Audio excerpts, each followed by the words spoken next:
साथियों नमस्कार। साथियों, एक विचारधारा जो हमारे देश को अंदर ही अंदर खोखला कर रही है, जिसे कम्युनिस्ट विचारधारा कहते हैं, इस पर हम पिछले कई वीडियोस में चर्चा कर चुके हैं। अब इसी विचारधारा का एक और अंग है जिसके बारे में हमें चर्चा करना आवश्यक है। इस बार हम बात करेंगे नक्सलवाद की या नक्सलिज्म की। नक्सलवाद से ही एक टर्म निकल के आया है, अर्बन नक्सल।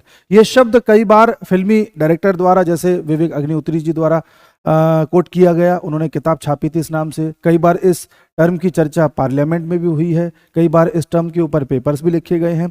ये टर्म काफी चर्चा में है। आइए जानते हैं ये अर्बन नक्सल वगैरह है क्या। देखिए, एक विचारधारा है कम्युनिस्ट विचारधारा, जिसके बारे में मैं पहले भी बता चुका हूं। इस कम्युनिस्ट विचारधारा का एक जनक था जिसका नाम था कार्ल मार्क्स। उसकी अपनी एक विचारधारा थी। उसके बाद लेनिन, स्टालिन, कई लोगों ने इस विचारधारा को फैलाया पूरी दुनिया में, अपने अपने देशों में, अपने अपने तरीके से। लेकिन इन सभी में एक बात कॉमन थी कि जो एस्टैब्लिशमेंट है, जो सरकार है, उसे उखाड़ फेंको और जनता का शासन वहां पर लेकर के आओ। जनता का शासन भी कैसे लेके आना है? हिंसा से लेकर के आना है, वायलेंस से लेकर के आना है। तो चूंकि उस समय इंडस्ट्रियलाइजेशन हो रहा था, काफी ज्यादा औद्योगिकरण हो रहा था, तो ये लोग विशेष तौर पर कैपिटलिज्म के खिलाफ थे और गवर्नमेंट के खिलाफ थे जो कैपिटलिज्म को लेकर के आ रही थी। लेकिन चाइना में ही एक इस तरह का नेता बैठा हुआ था जो ये चाहता था कि इस तरह की विचारधारा चाइना में भी लाई जाए। क्योंकि चाइना में इंडस्ट्रियलाइजेशन था नहीं, ज्यादा इंडस्ट्रीज थी नहीं, तो वहां पर लेकर के कैसे आए लेबर को, या जो वर्कर क्लास है उसको आकर्षित कैसे करें। तो वहां पर जो नेता था जिसका नाम था माओ जेडोंग, उसने सोचा कि क्यों ना लेबर्स को हम टारगेट करें एग्रीकल्चर में, क्योंकि वहां पर सब लोग एग्रीकल्चर करते हैं। तो इन्होंने एग्रीकल्चर लेबर को टारगेट करना स्टार्ट किया और उनसे कहा कि तुम लोग भी क्रांति लेकर के आओ। ये जो ऊपर बैठी सरकार है ना, जो तुमको दिन भर काम करवाती है, तुमको थोड़ा बहुत पैसा देती है, तुम्हारा उत्पीड़न करती है, इन सब के खिलाफ बगावत कर दो और हिंसात्मक बगावत करो। ये बात माओ जेडोंग ने कही थी। तो जैसे मार्क्सिज्म था, क्योंकि कार्ल मार्क्स ने कहा, लेनिनिज्म है, लेनिन ने कहा, उसी तरह से चूंकि माओ जेडोंग ने कोई बात कही है तो इसे कहते थे माओइज्म, माओवाद। इस माओवाद को लेकर के आगे बातें बढ़ती गई, हिंसा बढ़ती गई, माओवाद पूरे चाइना में फैलता गया। और हमें और आप सबको पता है कि चाइना में आज कम्युनिज्म किस तरह अपनी जड़ें बैठा चुका है। इसी माओवाद का एक ब्रांच है जो इंडिया में भी आया था। इंडिया में हमेशा से यह कोशिश करी जा रही थी कि कैसे भी इनस्टेबिलिटी क्रिएट करके रखूं। इसमें पहले हाथ यूएस का भी रहता था, बाद में इसमें चाइना भी कूद पड़ा। अगर आप भारत को गौर से देखेंगे तो आजादी के बाद से ही भारत के कश्मीर में कोई ना कोई डिस्टर्बेंस होता आया है। 1950 के आसपास की बात कर रहा हूं। फिर जैसे आप 60s में आते हैं, जब हमारा चाइना से युद्ध हो जाता है, तो हमारे देश में एक नई समस्या पैदा हो जाती है जिसे नक्सलवाद कहते हैं, जो कि इंडिया के ईस्टर्न पार्ट में हो जाती है। अगर आप भारत का नक्शा देखें, चूंकि मैंने विकिपीडिया खोला हुआ है इसलिए इन्होंने कश्मीर का नक्शा ठीक नहीं बनाया, ये जानबूझ के ऐसा करते हैं, खैर हमें इनके नक्शे से मतलब नहीं है। अगर आप भारत का नक्शा देखें तो इंडिया के मैप में जो कश्मीर वाला मामला है उसको 1950 से स्टार्ट कर दिया था, बहुत तेजी से। 1960s में एक मामला स्टार्ट किया गया इंडिया के ईस्टर्न रीजन में, जिसको कहते हैं नक्सलवाद, नक्सलिज्म। ये जो नक्सलिज्म है, इसी का अगर दूसरा चेहरा देखना चाहोगे तो उसे कहते हैं माओवाद। एक्चुअल में ये माओइज्म है जिसको नक्सलिज्म का नाम देकर के इंडिया में लॉन्च किया गया, ताकि इंडिया के या भारत के इस क्षेत्र में एक अस्थिरता पैदा की जा सके। ये तो अस्थिर है ही, इसको भी अस्थिर बनाया जाए। फिर पाकिस्तान और अमेरिका ने मिलकर के हमारे भारत में खालिस्तान जैसा भी एक बीज बोया और खालिस्तान मूवमेंट को भी हवा दी। तो आप देख रहे हैं भारत के इस पोर्शन में खालिस्तान, इस पोर्शन में जम्मू कश्मीर का मसला, इस पोर्शन में नक्सलवाद। ये तीन बड़ी चीजें पैदा कर दी गई थी 1960 के आसपास तक। वहीं अगर यूपी, थोड़ा एमपी, थोड़ा बिहार, इस तरफ के एरिया को भी देखा जाए तो यहाँ हिंदू वर्सेस मुसलमान के दंगे करवाना स्टार्ट कर दिए गए थे। तो यानी कि इतना पोर्शन भारत का कवर कर लिया गया था जिसमें अस्थिरता पैदा की जा चुकी थी। और अगर नॉर्थ ईस्ट की बात करें तो ये तो स्टार्टिंग से ही अस्थिर बना के रखा था अंग्रेजों ने, इसकी अपनी समस्याएं थी, हम एक वीडियो में इसका भी डिस्कशन कर चुके हैं। बहरहाल भारत के आधे से ज्यादा हिस्से में जानबूझ करके इतनी ज्यादा डिस्टर्बेंस पैदा कर दिया गया कि भारत में कोई ना कोई लफड़ा होता रहता था। इसी लफड़े का फायदा उठाते हुए चाइना ने अपनी एक विंग यहां पे भेजी। उस विंग को कहते हैं माओइस्ट कम्युनिस्ट विंग, यानी कि ऐसी कम्युनिस्ट विंग जो माओइज्म को फैलाती है। वो यहां पर आई और उसने नक्सलिज्म के नाम से अपने विचारधारा को फैलाने का प्रयास किया।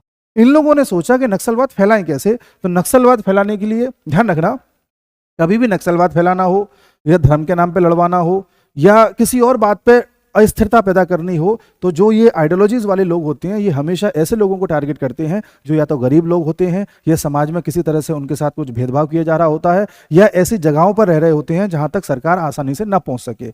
तो चाहे आप हिंदू मुसलमान के दंगे देख लें, चाहे जाति या धर्म के बेसिस पर लड़वाना देख लें, या कश्मीर का मसला देख लें, यहाँ सभी जगहों पर ऐसे लोग रहते थे जिनको या तो परेशान किया जा रहा था किसी वजह से या उनके खिलाफ कोई भेदभाव था। तो वहां पर अंग्रेजों ने या पाकिस्तान ने प्लस यूएसए ने समय समय पर उनको टारगेट किया। चाइना ने ऐसे लोगों को टारगेट किया जो आदिवासी थे, जो जंगलों में रहते थे, क्योंकि जंगलों में आदिवासियों तक सरकार की उतनी पहुंच नहीं थी। सरकार जंगलों में जाकर के उन लोगों से बातचीत नहीं कर पा रही थी, उन लोगों तक अपनी पहुंच नहीं बना पा रही थी। यहां पर पहुंच करके चाइना ने अपनी विचारधारा को फैलाने का प्रयास किया। नक्सलवाद की शुरुआत बंगाल से की गई थी 1967 में। अब बंगाल में क्या है कि एक जगह है उसका नाम ही नक्सलवाड़ी है। हुआ क्या था, 1967 के आसपास चाइना ने किसी तरह से अपने लोग भेज करके कुछ स्थानीय लोगों को, जो लोकल लोग हैं, उनको भड़काने स्टार्ट किया और बोला कि सरकार तुम्हारे साथ भेदभाव करती है, तुमको किसी भी तरह का सुविधाएं नहीं देती, रोटी कपड़ा मकान से वंचित रखती है और मुख्य धारा में आने नहीं देती, इसलिए तुम लोग हथियार उठाओ और सरकार के खिलाफ विद्रोह कर दो। ऐसे लोगों को छांटा, उनको भड़काया, उनको हथियार दिए और विद्रोह करवा दिया। ऐसे में बंगाल के नक्सलवाड़ी इलाके से दो लोग उठ करके आए, एक का नाम था चारू मजूमदार और एक का नाम था कानू सान्याल। ये दो लोग उठ करके आए और इन्होंने यहाँ पर विद्रोह करना स्टार्ट कर दिया। चूंकि नक्सलवाड़ी इलाके से विद्रोह स्टार्ट हुआ था इसलिए इस विद्रोह का नाम नक्सलिज्म दे दिया गया। इसको लेफ्ट विंग एक्सट्रीमिज्म भी कहते हैं। लेफ्ट विंग का मतलब जो लेफ्टिस्ट विचारधारा रखते हों और एक्सट्रीमिज्म का मतलब जो हथियार उठा लेते हों। इन लोगों ने हथियार उठा लिया और सरकार से लड़ने लगे, या जितना भी एडमिनिस्ट्रेशन था उससे लड़ाई इन्होंने मोल ले ली। और इनका कहना यह था कि आप हमारे अधिकारों को मार रहे हो, इसलिए हम अपने अधिकारों के लिए लड़ रहे हैं। हम कौन? हम आदिवासी। इन्होंने आदिवासियों के हितों का रक्षक बताते हुए खुद को आगे किया और इन्होंने जितने भी ट्राइबल लोग थे उनके आड़े आकर के अपना वायलेंस स्टार्ट किया। ये लोग क्या करते थे, सरकार से भिड़ने के लिए खुद तो बीच में खड़े हो जाते थे और अपने आसपास जो आदिवासी लोग हुआ करते थे, लोकल लोग हुआ करते थे, उनकी एक शील्ड बना लेते थे। शील्ड, इसे ह्यूमन शील्ड कहते हैं। अगर यहाँ से फायरिंग होगी या सरकार फायरिंग करेगी या कोई ऑपरेशन चलाएगी तो पहले ये मासूम आदिवासी लोग मारे जाएंगे, उसके बाद ये जो जितने भी एक्सट्रीमिस्ट हैं वो मारे जाएंगे। इस तरह से ह्यूमन शील्ड बना करके इन्होंने सरकार से लड़ना स्टार्ट कर दिया और जो आदिवासी लोग थे उनको भी भड़काना स्टार्ट कर दिया कि हम तुम्हारे हितों के लिए लड़ रहे हैं। ऐसे करते करते ये अपना मूवमेंट फैलाते गए और धीरे धीरे भारत के कई राज्यों में इस तरह की विचारधारा के साथ अपने मूवमेंट फैला दिए और भारत में एक अस्थिरता पैदा कर दी। लंबे समय तक भारत का जो ये ईस्टर्न पार्ट है, जो पूर्वी क्षेत्र है, ये विकास नहीं कर पाया और कई मामलों में सरकार के साथ इनका कॉन्फ्लिक्ट भी होता रहा। कॉन्फ्लिक्ट इस हद तक बढ़ गया कि आज तक लगभग 1967 से आज तक इस मामले में करीब करीब 35 से 37 हजार पुलिसकर्मी इनसे लड़ाई करते हुए शहीद हो गए। इसीलिए हमारे यहाँ पर सीआरपीएफ को लाया गया और सीआरपीएफ का काम ही यही था कि नक्सलवाड़ी क्षेत्र में रह करके इन लोगों के खिलाफ ऑपरेशन चलाएं। लेकिन लंबे समय तक सीआरपीएफ भी इसमें सफल नहीं हो पाई थी, क्योंकि सीआरपीएफ लड़ने जाए तो कैसे जाए? एक जंगल में जाकर के जहां गोरिल्ला वॉर हो रहा है वहां एक आधुनिक पुलिस या आधुनिक मिलिट्री कैसे लड़ सकती है? गोरिल्ला वॉर का मतलब होता है पेड़ों में छुप करके वार करना, गड्ढों में छुप करके वार करना। अब जंगल में, पेड़ों में, गड्ढों में कौन कहां पे छुपा हुआ है पता ही नहीं चलता, वहां पे कोई भी वार कर सकता है। इस तरह के हमले को कहते हैं गोरिल्ला वॉर। इस तरह का हमला करके वियतनाम ने अमेरिका तक को हरा दिया था 1960-70s में। तो भारत में ये आदिवासी लोग तो आराम से हरा लेंगे और इनमें सहारा लिया जाता था आदिवासी लोगों का। अब भारत की जो सेनाएं थी या जो पुलिस थी उसके सामने दो चैलेंजेस थे। पहला चैलेंज तो ये कि अंदर जाके ऑपरेशन चलाएं तो कैसे चलाएं, और दूसरा अगर अंदर चले भी जाएं तो ऑपरेशन भी चलाएंगे तो किस पर चलाएंगे? अपने लोगों पर चलाएंगे। आदिवासी लोग हैं तो हमारे ही, इनको हम कैसे टारगेट कर लें? तो दिक्कत ये भी थी। लेकिन इन सब का जो कॉन्स्पिरेटर हुआ करता था वो कोई और होता था, वो कभी पकड़ में नहीं आता था। इन सब का जो पूरी कॉन्स्पिरेसी थी, पूरा षड्यंत्र था, वो कुछ गिने चुने लोग चलाते थे और ये जो लोग हैं ये ढाल बनाते थे इन मासूम लोगों का और इन्हीं मासूम लोगों में से फौजी तैयार करते थे और इनसे कहते थे कि जाके लड़ो। ये चैलेंज भारत की सरकार के साथ लंबे समय तक रहा कि इनसे कैसे लड़ें। हम विफल होते गए। कई बार तो ये होता था कि नक्सलवाड़ी क्षेत्रों में अगर किसी डीएम की नियुक्ति हो जाती है, कोई आईएएस वहां पे नियुक्त हो जाता है तो आईएएस तक को किडनैप कर लेते थे और फिरौती मांगते थे, देनी पड़ती थी सरकार को। सरकार कभी सड़क बनाना चाहती थी तो बनाने नहीं देते थे, कभी कोई पोस्ट ऑफिस खोलना चाहे तो नहीं खोलने देते थे। मतलब ये सरकार के बिल्कुल खिलाफ थे। हर चीज जो सरकार करेगी उसका इन्हें विरोध करना। सरकार इनको पानी पहुंचाएगी तो पानी भी नहीं लेंगे, उसका भी विरोध कर देंगे। ठीक उसी प्रकार से जैसे आज कुछ पत्रकार, कुछ यूट्यूबर सरकार की हर चीज में बुराई ही ढूंढते हैं। बुराई नहीं होती तो जानबूझ के क्रिएट करते हैं। इसलिए मैंने कहा कि अर्बन नक्सल्स, अर्बन नक्सल का मतलब क्या होता है, जो शहरी क्षेत्रों में नक्सली बैठे हुए हैं। नक्सलवाद एक विचारधारा है, लेफ्ट विचारधारा, लेफ्टिस्ट विचारधारा। अगर ये जंगल में हो रही है तो नक्सलिज्म बोल रहे हैं हम इसे, और अगर यही चीज शहरों में हो रही है तो हम उसे लेफ्टिज्म बोल देते हैं, या कई बार कम्युनिज्म बोल देते हैं, या कई बार इसे लिबरल भी बोल देते हैं, जबकि कभी लेफ्टिस्ट आदमी लिबरल नहीं हो सकता।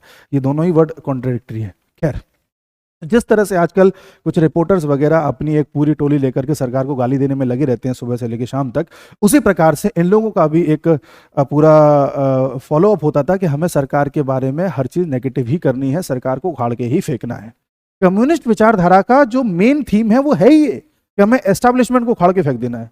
तो उखाड़ के फेंक देने के ये सब तरीके हैं और क्या है। अब आप कहेंगे इन सब की चर्चा क्यों कर रहे हैं? चर्चा इसलिए कर रहे हैं क्योंकि एक टाइम था, लगभग 2010 के आसपास की बात है, जब नक्सलिज्म अपने पीक पर था। उस टाइम नक्सलवाद करीब करीब भारत के 15 राज्यों में फैला हुआ था। 15 राज्यों में, कहीं पर डायरेक्टली, कहीं पर इनडायरेक्टली। 2-4-5 राज्य ऐसे थे जहां पनप रहा था धीरे धीरे। और इन लोगों ने तो ये तक बोल दिया था कि हम एक रेड कॉरिडोर बनाएंगे। अब आप कहेंगे रेड क्यों? रेड इसलिए क्योंकि जो कम्युनिस्ट लोगों का जो फ्लैग है वो रेड कलर का होता है, इसलिए उन्होंने रेड बोला। उन्होंने कहा कि भाई रेड कॉरिडोर बनाएंगे। और रेड कॉरिडोर जाएगा कहां से? देखिए, रेड कॉरिडोर ये होगा हमारा, बिल्कुल पशुपति से लेके के तिरुपति तक। पशुपति आपका पता है नेपाल में है, वहां से स्टार्ट करेंगे और तिरुपति आंध्र प्रदेश तक आएंगे। इस पूरे क्षेत्र को कब्जाएंगे नक्सलवाद से, ऐसा इनका इरादा बन चुका था। और इस इरादे के तहत ये फैलते जा रहे थे, और करीब करीब बताया जाता है कि देश में लगभग 150 से ज्यादा शहरों में ये फैल चुके थे। इन्हें फिर 2014 के बाद सरकार ने ऑपरेशंस चलाना स्टार्ट किए, कई बार बातचीत करने का प्रयास किया। इन सब मुहिमों के जरिए हमारी सेनाओं को खुली छूट दे दी, प्लस अलग अलग रिफॉर्म्स की बात करी, पुलिस रिफॉर्म्स लाए, बहुत सी चीज़ें सरकार ने करी। और करते करते आज स्थिति ये हो गई है कि जब पहले लगभग 145 से 165 शहर बताए जाते हैं जहां पर ये पहले फैले हुए थे, आज घटा करके लगभग 40 शहरों तक समेट दिया है। ये और तेजी से कम हो रहा है। अभी 2-3 दिन पहले खबर आई थी कि सेना ने एक ऑपरेशन चलाया है, हमारे जवानों ने, और करीब करीब 36 नक्सली लोग मारे हैं एनकाउंटर में। तो नक्सली लोग मारे तो ज़्यादा गए होंगे। ये लोग क्या करते हैं, जब कोई मारा जाता है तो उसकी बॉडी को छुपा लेते हैं जिससे कि सीआरपीएफ का मनोबल ना बढ़ जाए। तो मारे ज़्यादा गए होंगे, लेकिन हम 36 मान के चलते हैं। तो खबर चर्चा में थी, इसलिए हमको ये टॉपिक डिस्कस करना पड़ रहा है कि नक्सलवाद किस तरह से फैल रहा था और किस तरह से ये लोग अपने आप को विस्तार किए जा रहे थे। हालांकि अब सरकार ने धीरे धीरे इन सबको दबोच लिया है, सिकोड़ लिया है। लेकिन मैंने कहा कि आप दबा सकते हो इंसान को, ऑर्गेनाइजेशन को, किसी हथियार रखे हुए आदमी को, लेकिन विचारधारा को नहीं दबा सकते। कुछ लोग हैं जो इस विचारधारा को लेकर चलते हैं और वो इस देश को अंदर ही अंदर खोखला कर रहे हैं। आपको जान के हैरानी होगी, यही नक्सल लोग, यही माओइस्ट लोग, नक्सल कहना ठीक नहीं है, माओइस्ट कहना ठीक ज्यादा है, यही माओइस्ट लोग जो आदिवासियों को आगे करके उनको लड़वा रहे हैं, इनके खुद के बच्चे विदेशों में जाके पढ़ते हैं। ये वो लोग हैं, ये वही लोग हैं जिनको सपोर्ट करने के लिए विपक्षी पार्टियों में कई सारे नेता बैठे हुए हैं। ये वही लोग हैं जो एक टाइम पर सरकार में शामिल हुआ करते थे। ये वही लोग हैं जो आज किसी यूनिवर्सिटी में प्रोफेसर बने हुए हैं, तो किसी चैनल पर पत्रकार बने हुए हैं, तो कहीं पर यूट्यूबर बने हुए हैं। आप कहेंगे अरे ये क्या कह रहे हैं, ऐसा थोड़ी होगा। ऐसा है, मैं विद प्रूफ आपको दिखाऊंगा। देखिए, ये बात है, मैं आपको कुछ क्रोनोलॉजी बता देता हूं, फिर मैं मेन मुद्दे पे आऊंगा। 2010 की माओइस्ट अटैक हुआ था डांटेवाड़ा में। इन लोगों ने क्या किया था, जो नक्सली माओइस्ट लोग हैं, इन्होंने हमारे 76 सीआरपीएफ जवानों को पकड़ के शहीद कर दिया था। ये बहुत बड़ा इन्होंने एक कांड किया था, उस समय काफी हाईलाइटेड था। जब ये कांड हुआ था, ध्यान से सुनना, जब नक्सली लोगों ने हमारे सीआरपीएफ के जवानों को पकड़ के मार दिया था, जो कि ये गलत बात है, जिस पर हमें शोक मनाना चाहिए, उस वक्त जेएनयू में बैठ करके कुछ लोग नक्सलियों की वाहवाही कर रहे थे, तालियां बजा रहे थे, सेलिब्रेट कर रहे थे। देखना चाहेंगे? ये देखिए, ये देखिए, celebration at JNU after massacre of 76 jawans pained me, Chhattisgarh cop. JNU में ये सेलिब्रेशन चल रहा था। जेएनयू में कई ऐसे प्रोफेसर्स हैं, कई ऐसे स्टूडेंट्स हैं जो लेफ्ट विंग एक्सट्रीमिज्म से प्रभावित हैं। वो इन लोगों का गुणगान करते हैं, वो कम्युनिस्ट माओइस्ट विचारधारा का प्रचार प्रसार करते हैं। इसके बारे में मैं पिछले वीडियो में बता चुका था, जो मैंने कल अपलोड किया था। उसमें बताया था किस तरह से चाइना इन सब स्टूडेंट्स को टारगेट करके अपनी आइडियोलॉजी को फैलाता है।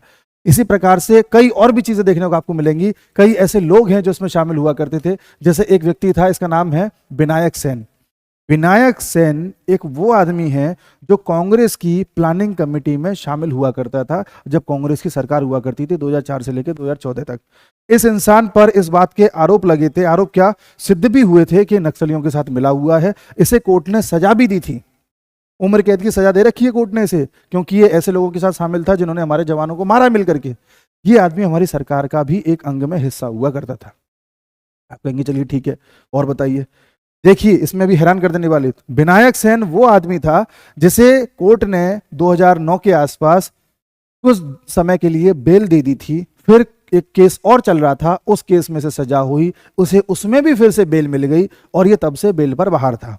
बेल पर बाहर होने के बाद इसने क्या किया, आम आदमी पार्टी ज्वाइन कर ली और इस वक्त ये क्या है, आम आदमी पार्टी का एक सदस्य है और आम आदमी पार्टी की एक कमेटी है जो पुलिस रिफॉर्म्स के लिए बनाई गई है, उसमें ये सदस्य है। ये बताएगा कि पुलिस रिफॉर्म किए कैसे जाएं।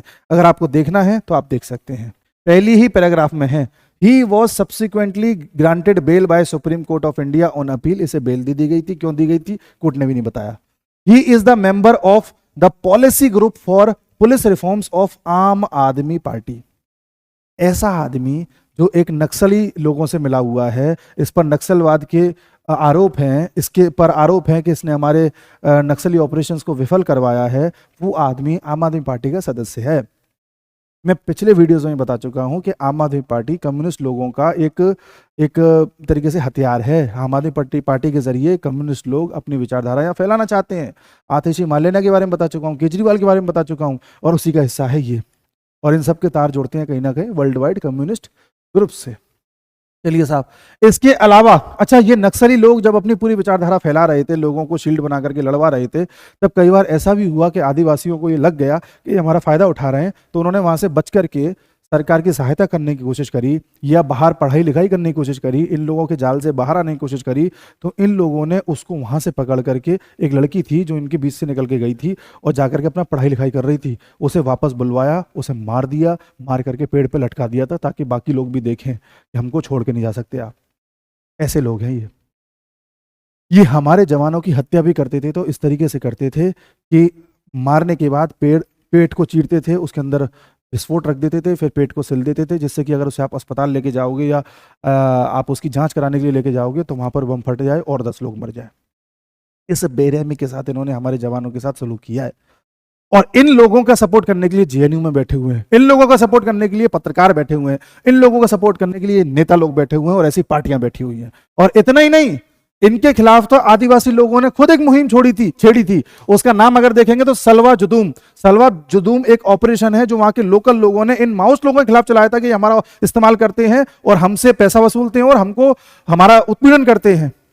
ये ऑपरेशन चला था। इस ऑपरेशन के तहत इन लोगों ने मांग करी थी कि जो वहां पर पेड़ के पत्ते होते थे, जैसे तेंदू ट्री कहते हैं, जिससे बीड़ी के वो बनाए जाते हैं, बीड़ी बनाई जाती है, बीड़ी का जो पत्ता होता है, उस पर इन्होंने टैक्स लगा दिया था माओइस्टों ने। इस बात पर वहां के लोगों ने और ऑपरेशन चलाया और कहा कि नहीं हटाओ यहां से। तो वहां के लोकल लोगों का भी सहयोग था, नो डाउट। कई सारे आदिवासी ऐसे भी थे जो बाद में आकर के सीआरपीएफ में भर्ती हुए और सीआरपीएफ ने उनको संरक्षण भी दिया कि हम तुम्हें कुछ ना होने देंगे। ये नक्सली इन माओइस्ट लोगों को बचाने में लगे हुए हमारे देश के कुछ लोग। अगर आप देखना चाहें तो और भी लोग हैं ऐसे, जैसे मैं आपको दिखाता हूं, एक एसोसिएशन है ऑल इंडिया स्टूडेंट्स एसोसिएशन, इसी का मेंबर है उमर खालिद। और उमर खालिद वही है जिसने कन्हैया कुमार के साथ मिलकर के जेएनयू में भारत तेरे टुकड़े होंगे के नारे लगवाए थे, उसमें शामिल था। इसने इस बात का जश्न मनाया था कि नक्सली लोग अपने कार्य में सफल रहे। यह वो आदमी है जो नक्सलियों को शहीद बताता है। अरे ये तो छोड़ो, कन्हैया कुमार शहीद बताता है। कन्हैया कुमार का तो वीडियो भी अवेलेबल है जिसमें उसने कहा है कि जो नक्सली लोग हैं जो मारे गए बेचारे ऑपरेशन में, वो शहीद हैं, उनके साथ ऐसा नहीं होना चाहिए। और उस कन्हैया कुमार को कांग्रेस ने इस बार टिकट दी है दिल्ली से, और हम और आप इस बात को स्वीकार कर रहे हैं और किस बात में लगे हैं कि भारत डिक्टेटर है कि नहीं है, बताइए। और इतना ही नहीं, एक व्यक्ति था जो पकड़ा गया था बाद में, उसका नाम था, मैं आपको दिखाता हूं, इसका नाम था पोडियम पांडा। पोडियम पांडा भी एक नक्सली था जिसने बाद में सरेंडर कर दिया। इसने कई लोगों को मारा था, हमारे जवानों को मारा था। इसने बाद में सरेंडर कर दिया। सरेंडर करने के बाद जब इससे पूछा गया कि भाई बताइए आप ये सब कैसे करते थे, तो इसने कई लोगों का नाम लिया था इसने कहा था आप ही के यूनिवर्सिटी में कई ऐसे प्रोफेसर हैं जो हमसे मिले हुए हैं और हमारे साथ मिलकर के हमारा सहयोग करते हैं, हमारी विचारधारा फैलाने का कार्य करते हैं। हमने पूछा कि मतलब जवान ने पूछा कि भाई कौन सी प्रोफेसर है, ऐसा कौन है जो ये सब कर रहा है, तो इन्होंने कुछ प्रोफेसर्स का नाम भी लिया था, उनका नाम भी आया था। जैसे एक है, ये है नंदिनी सुंदूर। नंदिनी सुंदूर, नंदिनी सुंदूर प्रोफेसर हैं डीयू में, दिल्ली यूनिवर्सिटी में, उसका नाम लिया था पांडा ने। आप कहेंगे ठीक है, तो ये नंदिनी सुंदूर कौन है? आप जान के हैरान होंगे, नंदिनी सुंदूर वाइफ हैं सिद्धार्थ की, और सिद्धार्थ द वायर के एडिटर हैं, फाउंडर हैं। द वायर आपने सुना होगा, उसके ये एडिटर हैं। इनकी वाइफ हैं जो नक्सलियों के साथ मिली हुई थी, ऐसा पांडा ने कहा था। उसने एक का नाम और लिया था, एक प्रोफेसर और है जो जेएनयू के प्रोफेसर हैं, उनका नाम है अर्चना प्रसाद। इनका नाम भी लिया था, ये भी जेएनयू की है, ये वही जेएनयू, आप जान रहे हैं। उसके साथ साथ इन्होंने ये भी बताया था कि कई और भी लोग हैं जो हमारे साथ मिले हुए हैं। जैसे एक हैं गौतम नवलखा। गौतम नवलखा पहले जब कांग्रेसी सरकार हुआ करती थी, वो टीवी पर आते थे और टीवी पर आकर के नक्सली लोगों के बारे में बहुत अच्छी अच्छी बातें कहते थे। अच्छा, हैरानी की बात यह है कि जो नक्सली लोग हमारे जवानों को मार देते हैं, निर्दोष लोगों को मार देते हैं, उन सबको हमारे देश में मिलिटेंट कहा जाता है, जो अपने हक के लिए लड़ रहे हैं। एक नैरेटिव चलाया गया था, और जो लोग उनको सपोर्ट करते हैं, इस टाइप के प्रोफेसर हों, पत्रकार हों, ये सब हों, इनको पता है क्या कहा जाता है? इनको कहा जाता है कि ये लोग ह्यूमन राइट एक्टिविस्ट हैं, ह्यूमन राइट्स के लिए लड़ रहे हैं। अच्छा, ऐसे लोगों को अवार्ड भी बहुत दिए जाते हैं। अगर आप इन लोगों की अवार्ड की लिस्ट निकालोगे, थोड़ी देर पहले मैंने आपको विनायक सेन बताया था, इसे भी बहुत अवार्ड मिल चुके हैं। आप जाके चेक करोगे तो अवार्डों की लिस्ट है इसके पास में, और उसी प्रकार से इसको भी कई अवार्ड दे रखे हैं और काफी ज्यादा चर्चा में है ह्यूमन राइट्स के नाम पर। ये बहुत टीवी पर आकर के गुणगान करता था। उसी प्रकार से एक व्यक्ति और था जो इस चीज में बाद में सामने आया था, उसका नाम था हर्ष मंडेर। हर्ष मांडर कौन था? हर्ष मांडर पहले जब यूपीए की सरकार थी, कांग्रेस की सरकार थी 2004 से 2014 के बीच, तो मनमोहन सिंह को गाइड करने के लिए एक कमेटी बनाई गई थी, उस कमेटी का सदस्य था ये। और एक्चुअल में मनमोहन सिंह जी को गाइड करने के नाम पर वो जो समिति बनाई थी, वो कोई समिति वमिति नहीं थी, वो एक तरीके से बस ये था कि जो सोनिया गांधी कहें वही मनमोहन सिंह जी को करना है। तो उनमें कई सारे लोग शामिल थे उस समिति में, उसमें कई सलाहकार लोग भी शामिल थे, उनमें से एक ये था हर्ष मांडेर। और अगर इसको आप देखोगे, इसके बारे में जानने का प्रयास करोगे, तो पता चल जाएगा कि ये भी उसी विचारधारा का आदमी है जो इस तरीके के लोगों को सपोर्ट करता आया है लंबे समय तक। और उसी प्रकार से अगर आप देखेंगे तो कई पत्रकार ऐसे हैं जो इन लोगों को शहीद बताते हैं। कुछ लोग कहते हैं कि ये लोग बेचारे अपने हक के लिए लड़ते हैं। अगर आप किताबों में भी पढ़ करके देखेंगे, या कई यूट्यूब पर भी कई एजुकेशन वाली जो चैनल्स होते हैं उनको भी देखेंगे, तो वो नक्सलिज्म को ऐसे दर्शाते हैं जैसे नक्सली लोगों के साथ कुछ गलत हो रहा था, सरकार कुछ गलत कर रही थी और इनके पास कोई रास्ता नहीं था, इन्हें इसलिए इनको हथियार उठाना पड़ा। जबकि ऐसा कुछ नहीं है। मैंने कुछ प्रोफेसर्स का नाम लिया, कुछ टीवी एडिटर्स का नाम लिया, पत्रकारों का नाम लिया, कुछ स्टूडेंट्स के बारे में बताया, जो सब इसमें शामिल हैं। इस तरह से ये लोग अर्बन शहरों में रह करके नक्सलवाद की थिंकिंग को आगे बढ़ाते हैं। इसी को कहते हैं अर्बन नक्सल। और हम और आप इन लोगों को सपोर्ट करते हैं। एक यूट्यूबर कोई बात कह देता है, उसके पीछे खड़े हो जाते हैं। कोई अखबार कोई बात कह देता है, उसके पीछे खड़े हो जाते हैं। जिस सिद्धार्थ की मैं बात कर रहा था, जो द वायर से जुड़ा हुआ है, ये पहले द हिंदू में कॉलम लिखा करता था। द हिंदू अखबार वही है जिसे सब यूपीएससी एस्पिरेंट पढ़ते हैं। उस अखबार में कभी भी एक आतंकवादी को आतंकवादी नहीं कहा जाता, उसे मिलिटेंट कहा जाता। बताइए कितना बड़ा खेला हमारे दिमाग के साथ खेला जाता है। और हम और आप इनको ये मानते हैं कि ये बड़े लिबरल लोग हैं। लिबरल नहीं है, ये लिबरल होने का नाटक करते हैं। ऐसा कभी नहीं हो सकता कि कोई आदमी लेफ्टिस्ट हो और लिबरल भी हो ही नहीं सकता। आप देख लीजिए रशिया को, रशिया कम्युनिस्ट है। रशिया में आप पुतिन के खिलाफ कुछ बोल के दिखाइए या स्टालिन के खिलाफ कुछ बोल के दिखा देते, आप अगले दिन से दिखाई नहीं देते। रशिया ने तातार मुसलमानों को जितना मारा है किसी ने नहीं मारा। चाइना को देख लीजिए, कम्युनिस्ट देश है। कम्युनिस्ट देश होने के नाते उसने उइगुर मुसलमानों को जितना मारा है किसी ने नहीं मारा। अभी पिछले साल चाइना ने पूरे चाइना की सबसे बड़ी मस्जिद को गिरा दिया, बोलने वाला कोई नहीं था। तो कम्युनिस्ट लोग लिबरल हो ही नहीं सकते दुनिया किसी देश में जब चले जाइए। तो ये तो जानबूझ के शब्द गढ़ा है, ये लिबरल होने का नाटक करते हैं, जबकि ऐसा है नहीं। तो इन चीज़ों के बारे में हमें पता होना चाहिए। खैर, अगले वीडियो में मिलते हैं, तब तक के लिए नमस्कार।